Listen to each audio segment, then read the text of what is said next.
Good morning, dear students. Today we'll continue with chapter 5, periodic classification of elements. In this, students, in the last period we discussed about the variation of atomic radius in period. Okay, so today students will discuss about variation of atomic radius or atomic size in group. Now, what do you mean by group? Vertical columns in periodic table, they are called groups. What are groups? Vertical columns in periodic table are called groups. And what are periods? Horizontal rows in periodic table, they are called periods. So students, today we will discuss the variation of atomic radius or atomic size in group. Group means vertical column. When we move from top to bottom in a group, what will be the changes in atomic size or atomic radius of the elements? Okay. Next, what is atomic radius? What is atomic radius? The distance between center of nucleus to outermost shell of electron. The distance between center of nucleus to outermost shell of electron, that is called atomic radius or atomic size. Clear? So, taking an example, I'll explain the variation of atomic radius in a group. So, group 1 elements I am taking, which are also called alkali metals. Group 1, which is also called alkali metals. And alkali metals, they start from lithium. Lithium, sodium, potassium, rubidium, cesium, francium. These all are first group elements.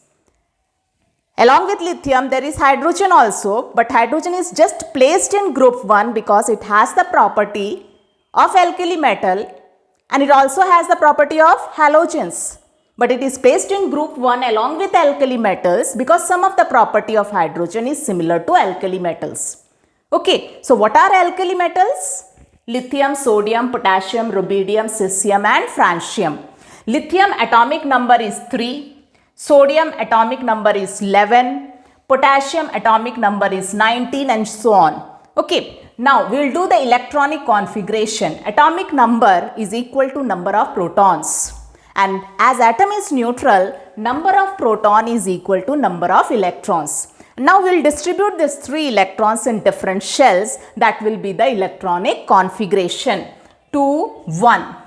Here 2, 8, 1.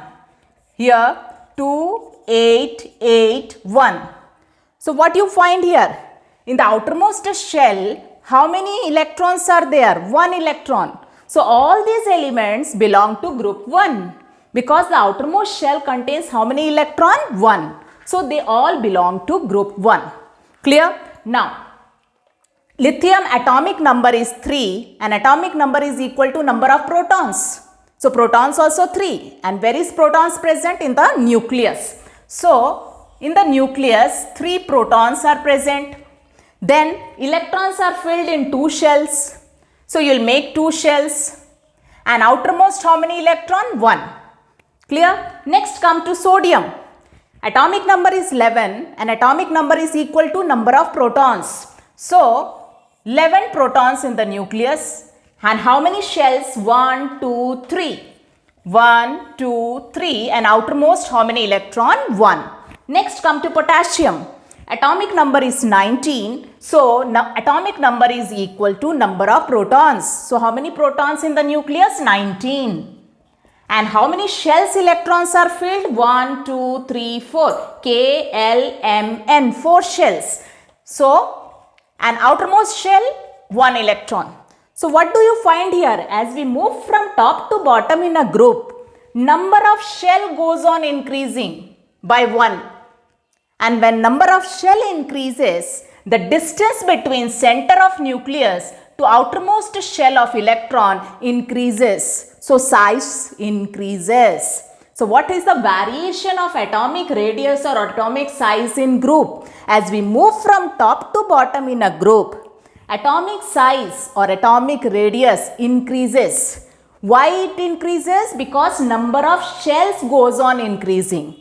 So distance between center of nucleus to outermost shell of electron increases. So size increases.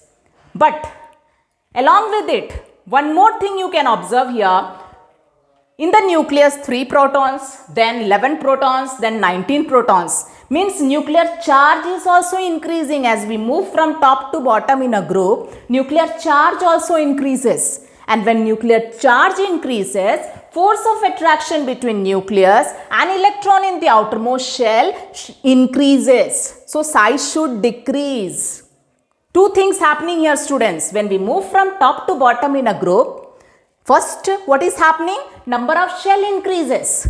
And when number of shell increases, distance between the center of nucleus and electron in the outermost shell increases. So size should increase.